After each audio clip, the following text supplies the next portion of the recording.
Morning students. Okay, ચલો last વિડીયોની અંદર આપણે માતા જન્યુજનનનો સંપૂર્ણ અભ્યાસ કરી ચૂક્યા છીએ. અત્યારે મતલબ કે આજના વિડીયોની અંદર આપણે ભણવાનું છે જન્યુજનન.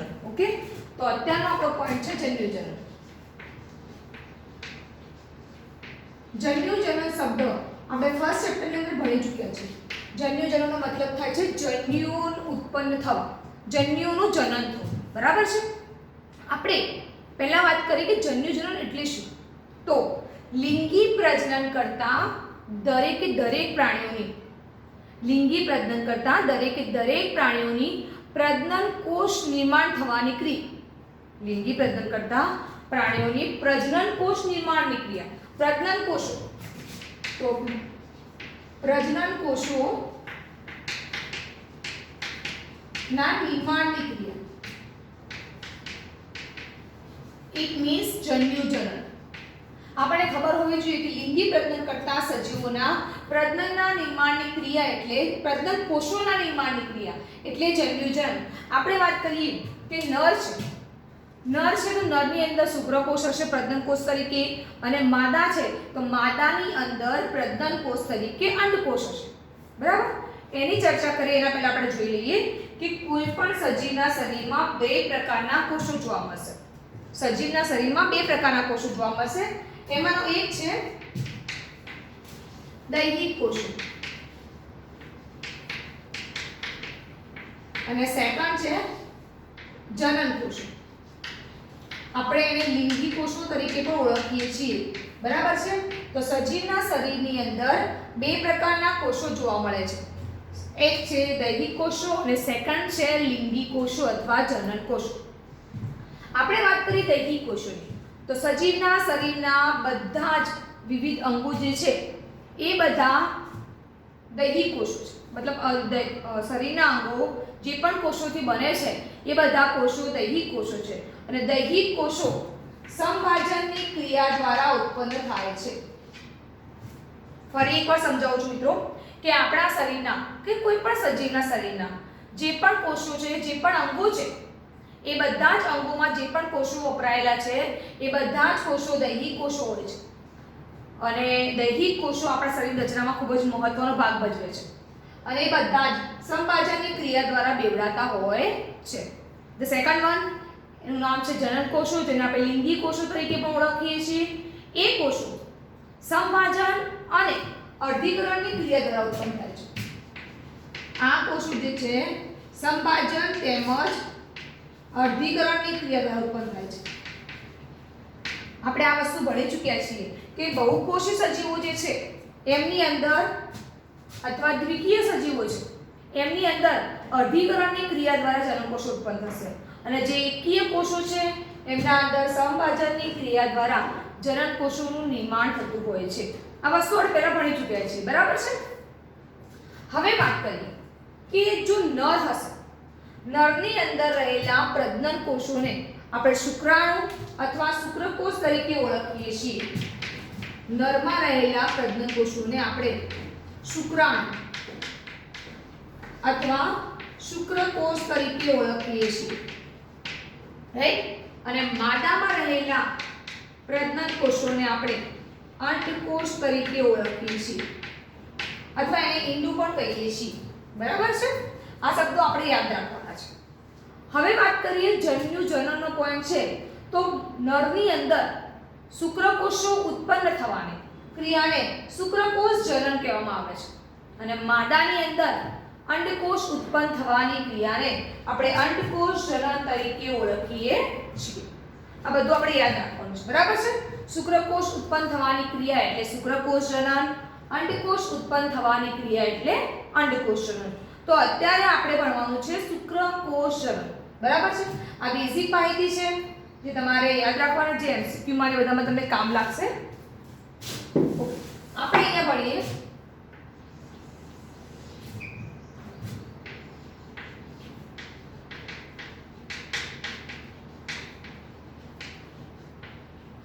શુક્રકોષ જનનની ક્રિયા. ચલો, પહેલી વસ્તુ આપણે કહી દઈએ કે કોઈ પણ પુરુષ હોય એની જ્યારે યુવાનીની શરૂઆત થશે, યૌવનના રંગ યુવાનીમાં પ્રવેશે છે અને યુવાનીનો આરંભ થાય છે ત્યારે એની અંદર શુક્રકોષો બનવાની ક્રિયાની શરૂઆત થતી હોય છે. આની માટે ઘણા બધા અંતઃસ્ત્રાવો પણ ભાગ ભજવે છે. એ અંતઃસ્ત્રાવો વિશે આપણે થોડી વાર રહીને ભણીશું. પહેલા આપણે ભણીએ કે કઈ રીતે શુક્રકોષ ઉત્પન્ન થાય છે.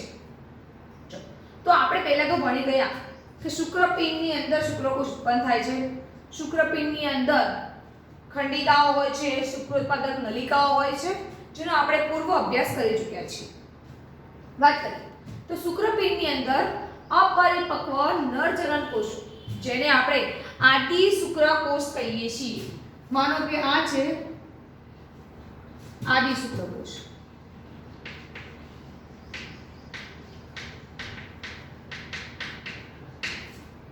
બરાબર છે. અને તમને ખબર હોવી જોઈએ કે આ બધા કોષો 46 રંગસૂત્ર ધરાવે છે, કારણ કે માતૃકોષ તરીકે આપણે એને ઓળખીશું. બરાબર છે.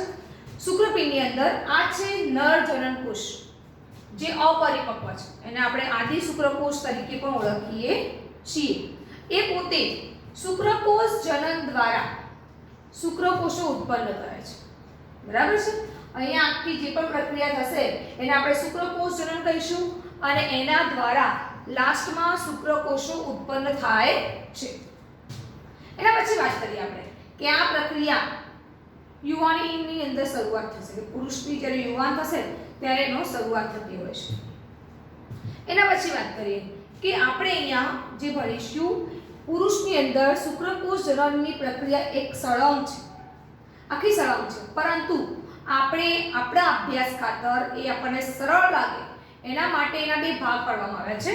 પહેલા તબક્કાનું નામ છે પ્રશુક્રકોષનું નિર્માણ.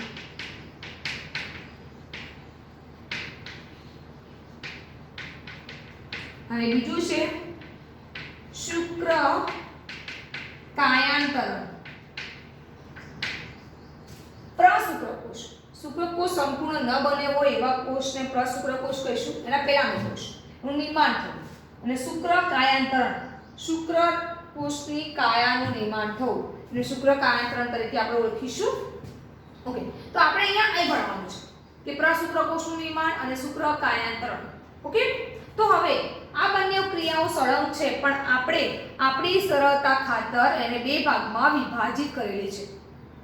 હવે વાત કરીએ પહેલી કે અહીંયા જે આદિ શુક્રકોષો છે, જે આદિ શુક્રકોષો શુક્રકોષને ઉત્પન્ન કરે છે એને પ્રાથમિક જન્યુકોષ તરીકે ઓળખવામાં આવે છે. આદિ શુક્રકોષ જે શુક્રકોષને અથવા કે જે આદિ શુક્રકોષ શુક્રકોષને ઉત્પન્ન કરે છે ને પ્રાથમિક જન્યુકોષ તરીકે આપણે ઓળખીએ છીએ. અને એને 3 તબક્કામાં વિભાજિત કરેલું છે.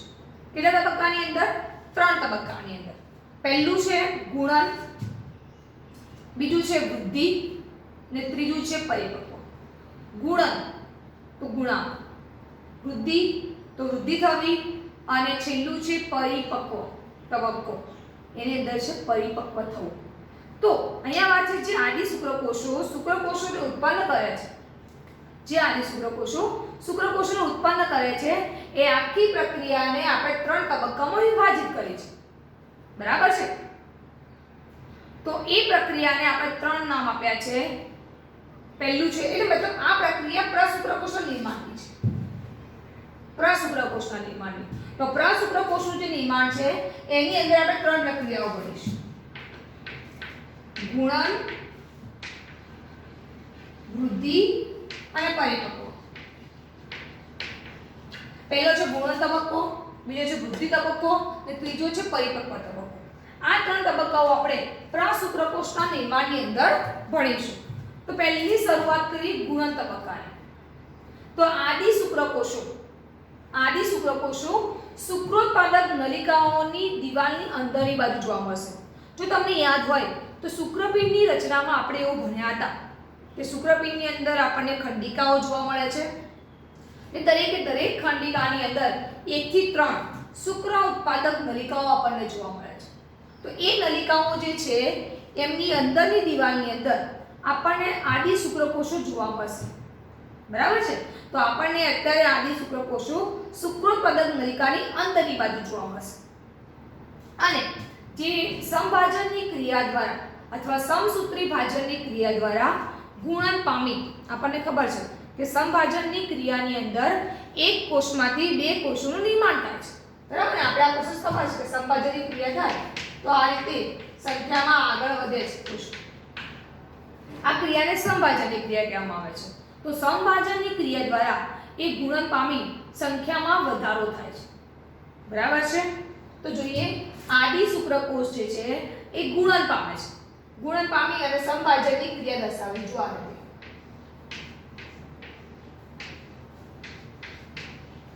અને એની સંખ્યામાં વધારો થાય છે. અહીંયા આપણે જોયું કે આદિ શુક્રકોષ દ્વિકીય છે. મેં તમને થોડી વાર પહેલા પણ કીધું. અને એના રંગસૂત્રો 46 હોય છે. અહીંયા બધા કોષો કેવા હશે? 2n. દ્વિકીય જોવા મળશે આપણને. હું લખી દઉં છું 2n તમારી સરળતા ખાતર. બરાબર છે? તો ફરી એકવાર કહીએ કે ગુણન તબક્કામાં શું થાય છે? તો જે પ્રશુક્રકોષનું નિર્માણ છે એનો પહેલો તબક્કો છે ગુણન તબક્કો. ગુણન તબક્કાની અંદર જે આદિ શુક્રકોષો શુક્રોત્પાદક નલિકાની દિવાલની અંદર આપણને જોવા મળે છે. અને બધા જ સમભાજનની ક્રિયા દ્વારા એની સંખ્યામાં વધારો કરે છે. બરાબર? સમભાજનની ક્રિયા દ્વારા એની સંખ્યામાં વધારો થાય છે. તો આ જે ક્રિયા થઈ એને આપણે સમભાજનની ક્રિયા કહીશું. અને ત્યાં વિભેદીકરણ પણ થશે. વિભેદીકરણ એટલે આપણને ખબર છે કે એક કરતાં વધારે કોષો ભેગા થઈને જે પેશી બનાવે, બરાબર, એને આપણે વિભેદીકરણ કહીશું. ઓકે? તો હવે આ પોઈન્ટ અહીંયા પૂરો થાય છે. હવે આપણે વાત કરીશું વૃદ્ધિ તબક્કો. તો આ જે આદિ શુક્રકોષો છે એ મોટા જથ્થામાં પોષક દ્રવ્ય, ક્રોમેટિન દ્રવ્ય એકત્રિત કરે છે. અને હવે આ આદિ શુક્રકોષને પ્રાથમિક પૂર્વ શુક્રકોષ તરીકે આપણે ઓળખીશું. માનો કે આ આદિ શુક્રકોષ છે એ વૃદ્ધિ પામે છે. આ રીતે. બરાબર છે? અને એની અંદર ક્રોમેટિન દ્રવ્ય, પોષક દ્રવ્યોમાં વધારો થાય છે. એ ભેગું કરે છે. તો આથી કરીને આપણે એનું નામ આપ્યું છે પ્રાથમિક પૂર્વ. અહીંયા હું આખું નામ લખું છું. પ્રાથમિક પૂર્વ શુક્રકોષ. બરાબર છે? આદિ શુક્રકોષ જે પોતે મોટા જથ્થામાં પોષક દ્રવ્ય, ક્રોમેટિન દ્રવ્ય ભેગું કરે છે. અને એ ભેગું કર્યા બાદ એ વૃદ્ધિ પામે છે. એ પછી એનું નામ પડે છે પ્રાથમિક પૂર્વ શુક્રકોષ. ક્લિયર? એકચ્યુઅલી તમારી ચોપડીમાં આનું ફરીથી અર્ધીકરણ સંપાદન કરી અને બે કોષો આપે છે. આપણે એક પણ દર્શાવી શકીએ છીએ, તેમાં કોઈ પ્રોબ્લેમ નથી. પણ જો ચોપડી પ્રમાણે કરવું હોય તો આપણે એક પણ કરી શકીએ છીએ આ રીતે. બરાબર? આ રીતે. તો આનું નામ આપ્યું આપણે પ્રાથમિક પૂર્વ શુક્રકોષ. ક્લિયર? હવે જે પ્રાથમિક પૂર્વ શુક્રકોષ છે એ પોતે સર્ટોલી કોષોમાંથી પોષણ મેળવે છે. પ્રાથમિક પૂર્વ શુક્રકોષ જે રહ્યો એ પોતે સર્ટોલી કોષોમાંથી પોષણ મેળવે છે. આની આકૃતિ આપણે જોડે જોડે જોતા રહીશું. હું અહીંયા દોરું છું એની આકૃતિ. માનો કે આ નલિકાનો વિસ્તાર છે. તો આ છે બધા જે છે આ જે છે એ આદિ શુક્રકોષ છે. આ આકૃતિ પણ તમારે કરવાની છે. બરાબર છે? આ આદિ શુક્રકોષ છે. અને આદિ શુક્રકોષ પછી એ પોતે પ્રાથમિક પૂર્વ શુક્રકોષમાં વિભાજિત પામે છે. તો આનું નામ છે પ્રાથમિક પૂર્વ શુક્રકોષ. અને એ પોતે અહીંયા રહેલા સર્ટોલી કોષોમાંથી પોષણ મેળવે છે. તમે જોઈ શકશો અહીંયા સર્ટોલી કોષો આવેલા છે. આ છે સર્ટોલી કોષો. બરાબર છે? તો એ સર્ટોલી કોષોમાંથી પોષણ મેળવતો હોય છે. આટલી વસ્તુ ક્લિયર થઈ જાય છે? હવે જે પ્રાથમિક પૂર્વ શુક્રકોષ છે એ અર્ધીકરણ પામી. પ્રાથમિક પૂર્વ શુક્રકોષ છે એ પ્રથમ અર્ધીકરણ પામી બે સમાન એકકીય કોષો ઉત્પન્ન કરે છે. તો અહીંયા જોતા રહેજો. અહીંયા થશે પ્રથમ, આ જે થયું એ ક્રિયાને કહીશું પ્રથમ અર્ધીકરણ. બરાબર? અને આ જે બનશે કોષ એ પોતે n હશે, આ 2n હશે. પ્રથમ અર્ધીકરણને પરિણામે જે પણ કોષનું નિર્માણ થશે એને કહીશું દ્વિતીય પૂર્વ શુક્રકોષ. અર્ધીકરણને પરિણામે અહીંયા જે પણ કોષ બનશે હવે એનું નામ આવશે દ્વિતીય પૂર્વ શુક્રકોષ. બરાબર છે? તો દ્વિતીય પૂર્વ શુક્રકોષનું નિર્માણ થશે.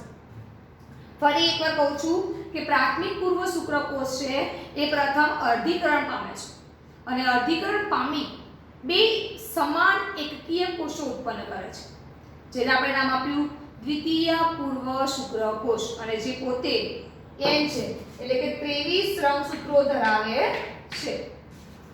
બરાબર છે? અર્ધીકરણની પ્રક્રિયા આપણે ધોરણ 11 સાયન્સ ની અંદર બહુ ડિટેલમાં ભણી ચૂક્યા છીએ એટલે આપણે એના પાછળ વધારે પડતો ટાઈમ અહીંયા વેસ્ટ નહીં કરીએ. બરાબર છે? હવે વાત કરીએ કે દ્વિતીય પૂર્વ જે શુક્રકોષ રહ્યો એ ફરીથી અર્ધીકરણ 2 માં પ્રવેશે છે. તમે અહીંયા જોઈ શકશો હું દોરું છું. આ બંને અર્ધીકરણ 2 માં પ્રવેશે છે.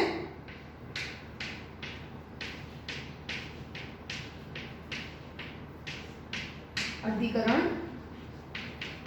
નંબર એટલે કે દ્વિતીય અર્ધીકરણ પ્રવેશે છે અને આ જે બન્યું એને આપણે કહીશું પ્રશુક્રકોષ. તમે જોઈ શકશો કે દ્વિતીય અર્ધીકરણને પરિણામે ચાર સમાન એકકીય કોષો ઉત્પન્ન થયા જેને આપણે પ્રશુક્રકોષ તરીકે ઓળખીએ છીએ. તો અહીંયા પહેલો પોઈન્ટ પ્રશુક્રકોષના નિર્માણની પ્રક્રિયા અહીંયા પૂર્ણ થાય છે. બરાબર છે? આપણે ફરીવાર એક પ્રક્રિયા જોઈ લઈએ કે સૌપ્રથમ જે શુક્રોત્પાદક નલિકાઓ છે એમની અંદર આપણને આદિ શુક્રકોષ જોવા મળશે. તમે જોઈ શકો છો કે આ શુક્રોત્પાદક જે નલિકા છે આ એ શુક્રોત્પાદક નલિકા એને દિવાલ પાસે તમને આદિ શુક્રકોષો જોવા મળે છે. જોઈ શકો છો અહીંયા મેં દોર્યા છે. ક્લિયર? આદિ શુક્રકોષો જે રહ્યા એ પોતે હવે ગુણનની ક્રિયા કરશે અને ગુણનની ક્રિયા દ્વારા પોતાની સંખ્યામાં વધારો કરે છે. બરાબર છે?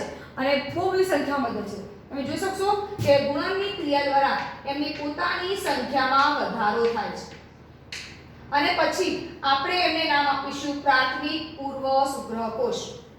અને પ્રાથમિક પૂર્વ શુક્રકોષ એની વચ્ચે રહેલા સર્ટોલી કોષોમાંથી પોષણ મેળવે છે. આપણે ભણી ચૂક્યા છીએ કે વચ્ચે વચ્ચે સર્ટોલી કોષો પણ આવેલા હોય છે જે એમને પોષણ આપશે. રાઈટ? હવે જે પ્રાથમિક પૂર્વ શુક્રકોષ છે એ અર્ધીકરણની પ્રક્રિયામાં પ્રવેશે છે. બરાબર? એના પહેલા વાત કરીએ આપણે એક પોઈન્ટ રહી ગયો વૃદ્ધિ. કે આ જે કોષો છે એ મોટા પ્રમાણમાં ક્રોમેટિન દ્રવ્ય પોષક દ્રવ્ય એકત્રિત કરી અને વૃદ્ધિ પામે છે અને એ પોષક દ્રવ્ય પોતે મેળવશે સર્ટોલી કોષોમાંથી. વૃદ્ધિ પામ્યા બાદ એ પ્રાથમિક પૂર્વ જે શુક્રકોષો છે એ અર્ધીકરણની પ્રક્રિયામાં પ્રવેશે છે અને પોતે બે સમાન એકકીય શુક્રકોષો ઉત્પન્ન કરે છે જેને આપણે નામ આપ્યું દ્વિતીય પૂર્વ શુક્રકોષ. Then after દ્વિતીય પૂર્વ શુક્રકોષ પણ ફરીથી એ જ પ્રક્રિયામાં એન્ટર થાય છે કે દ્વિતીય અર્ધીકરણ પામી આ પ્રશુક્રકોષનું નિર્માણ કરે છે. તો અહીંયા હું દોરીશ પ્રશુક્રકોષ. તો આ જે છે એને કહેવાય પ્રશુક્રકોષ. આટલા સુધીની પ્રક્રિયાને આપણે કહીશું શુક્રકોષનું અથવા પ્રશુક્રકોષનું નિર્માણ. હવે આ પ્રશુક્રકોષો એ શુક્રકાયાંતરણ નામની પ્રક્રિયામાં એન્ટર થાય છે. શુક્રકાયાંતરણ, શુક્ર પ્લસ કાયા પ્લસ રૂપાંતરણ. શુક્ર એટલે શુક્રકોષ, કાયા એટલે શરીરનું નિર્માણ, રૂપાંતરણ એટલે રૂપાંતરણ થવું અને એમાંથી બનશે શુક્રકોષ. બરાબર છે? આ ચાર્ટ તમારે દોરી દેવાનો છે. આ પ્રશ્ન તો આઈએમપી છે તો તમારે એક પણ જોડે જોડે કરતા રહેવાનું છે. આ ચાર્ટ પણ એટલો જ જરૂરી છે જેટલો પ્રશ્ન જરૂરી છે. બરાબર? ચાર્ટ વગર તમને માર્ક્સ પૂરા મળશે નહીં. તો આ વસ્તુ આપણે યાદ રાખવાની છે. હવે આ એક વસ્તુ રહી ગઈ, પ્રશુક્રકોષમાંથી શુક્રકોષનું નિર્માણ થઈ ગયું છે એ પ્રક્રિયાને વિભેદીકરણ કહીશું. અંગજનન થવું એ ક્રિયાને આપણે વિભેદીકરણ કહીએ છીએ. બરાબર છે? તો હું અત્યારે રફ કરું છું કારણ કે આપણે શુક્ર કાયાંતરણ તરફ આગળ વધવાનું છે. ઓકે,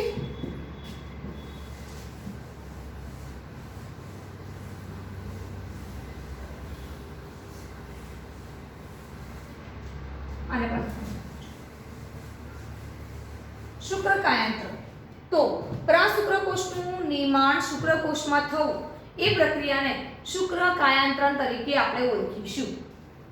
ઓકે, હવે વાત કરીએ કે આ પ્રક્રિયા બાદ શુક્ર કાયાંતરણ બાદ શુક્રકોષનું જે શીર્ષ છે એ સર્ટોલીના કોષમાં અંતઃસ્થાપિત થાય છે.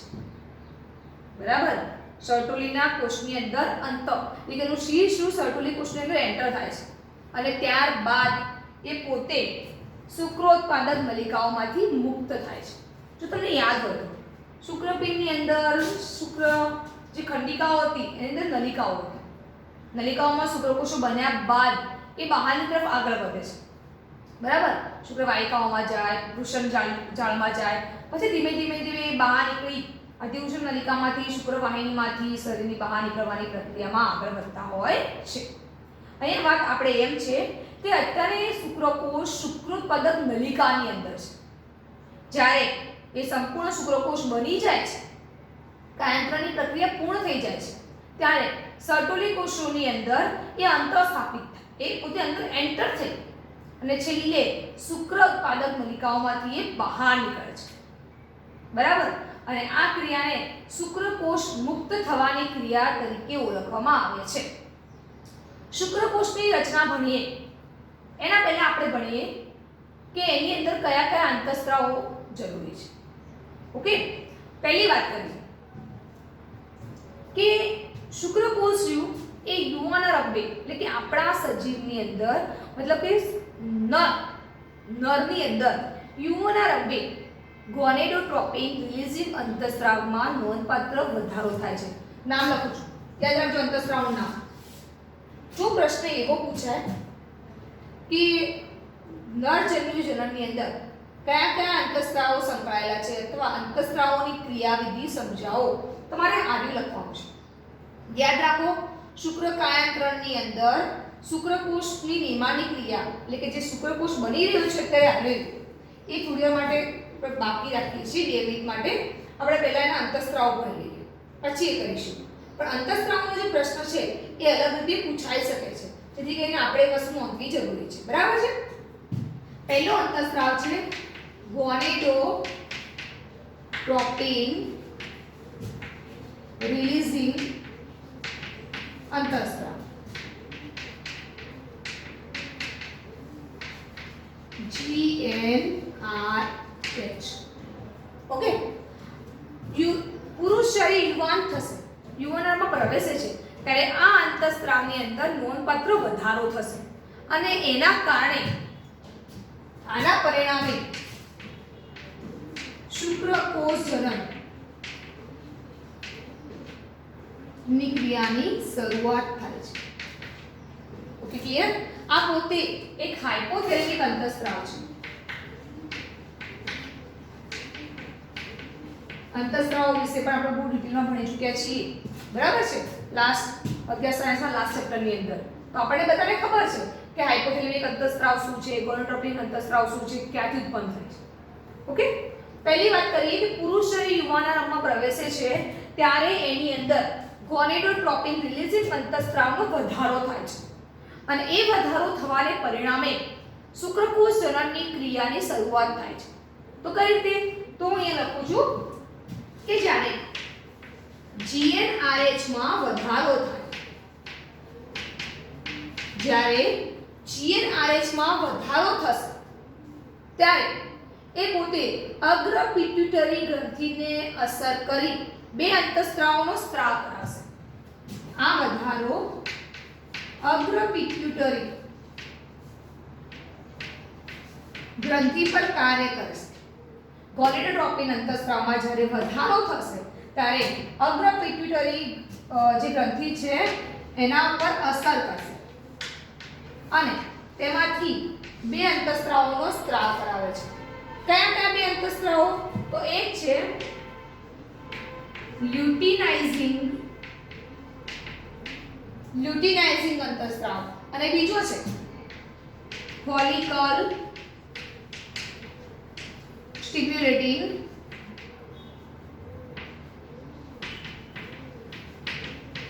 અંતઃસ્ત્રાવ. આનું નામ શોર્ટમાં આપણે છે FSH અને આ લ્યુટિનાઇઝિંગ હોર્મોનનું નામ છે LH. ઓકે, ફરી એકવાર કહું છું કે જ્યારે GnRH અંતઃસ્ત્રાવમાં વધારો થશે ત્યારે એ અગ્ર પિટ્યુટરી ગ્રંથિ પર અસર કરી બે અંતઃસ્ત્રાવોનો સ્ત્રાવ કરાવે છે. એ બે અંતઃસ્ત્રાવો કયા કયા છે? તો luteinising hormone and follicle stimulating hormone FSH અને LH. તો આ બંને અંતઃસ્ત્રાવોનું કાર્ય શું? તો LH અંતઃસ્ત્રાવનું કાર્ય છે એન્ડ્રોજનનું સંશ્લેષણ અને સ્ત્રાવ કરવું. મતલબ કે કોના પર કાર્ય કરશે? તો આપણને ખબર છે શુક્રકોષની અંદર, શુક્રપિંડની અંદર લેડિંગ કોષો આવેલા હોય છે. એ લેડિંગ કોષો પર કાર્ય કરી એન્ડ્રોજનનો સ્ત્રાવ અને સંશ્લેષણ કરાવશે. કોનો સ્ત્રાવ? એન્ડ્રોજનનો સ્ત્રાવ અને સંશ્લેષણ કરાવે છે. ઓકે, લ્યુટિનાઇઝિંગ હોર્મોન જે છે એ લેડિંગ કોષ પર કાર્ય કરી એન્ડ્રોજનનો સ્ત્રાવ અને સંશ્લેષણ કરાવે છે, જેના પરિણામે શુક્રકોષ જનનની ક્રિયા થશે. રાઈટ? થઈ ગયું? આપણને ખબર છે કે લ્યુટિનાઇઝિંગ જે ગોનાડોટ્રોપિન હોર્મોન હતો એ કઈ રીતે કાર્ય કર્યું? તો એણે પોતે અગ્ર પિટ્યુટરી સક્રિય કરી, એના પરિણામે બે અંતઃસ્ત્રાવોનો સ્ત્રાવ થયો. એક LH જે શુક્રકોષ જનનની પ્રક્રિયા કરાવશે. હવે વાત કરી FSH, જેનું કાર્ય શું છે? તો જે સર્ટોલી કોષો પર કાર્ય કરશે. કયા કોષો પર? સર્ટોલી કોષો પર કાર્ય કરશે. અને સર્ટોલી કોષો પર કાર્ય કરી જે શુક્રકાયંત્રણની પ્રક્રિયા થયેલી છે, એ ક્રિયામાં મદદ કરતા કારકોનો સ્ત્રાવ કરાવે છે. તો શુક્રકાયંત્રણની જે પ્રક્રિયા થયેલી છે, આ ક્રિયામાં મદદ કરતા કારકોનો સ્ત્રાવ કરાવે. ક્લિયર? મિત્રો યાદ રાખવાનું છે, આપણને પ્રશ્ન પૂછાય કે નરજન્યુ જનનની અંદર અંતઃસ્ત્રાવોનો શું ફાળો છે? તો તમારે આટલું લખવાનું છે. પહેલું છે ગોનાડોટ્રોપિન રિલીઝિંગ અંતઃસ્ત્રાવ, જે યુગોનરમ 2 એની શરૂઆત થશે અને એનો વધારો થવાથી શુક્રકોષ જનનની ક્રિયાની શરૂઆત થતી હોય છે. કઈ રીતે? તો જ્યારે GnRH ની અંદર વધારો થશે તેના પરિણામે અગ્ર પિટ્યુટરી ગ્રંથિ પર અસર કરી એ અંતઃસ્ત્રાવ બે પ્રકારના અંતઃસ્ત્રાવોનો સ્ત્રાવ કરાવે છે. બે અંતઃસ્ત્રાવો કયા કયા છે? તો લ્યુટિનાઇઝિંગ હોર્મોન અને ફોલિકલ સ્ટિમ્યુલેટિંગ હોર્મોન. લ્યુટિનાઇઝિંગ હોર્મોનનું કાર્ય શું? તો લ્યુટિનાઇઝિંગ જે હોર્મોન છે કે અંતઃસ્ત્રાવ છે એ લેડિંગ કોષો પર કાર્ય કરે છે અને જેના પરિણામે એ એન્ડ્રોજન્સનો સ્ત્રાવ અને સંશ્લેષણ કરાવે છે. હવે એન્ડ્રોજનનું કાર્ય શું?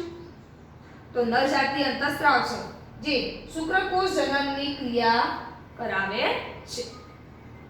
Than after FSH.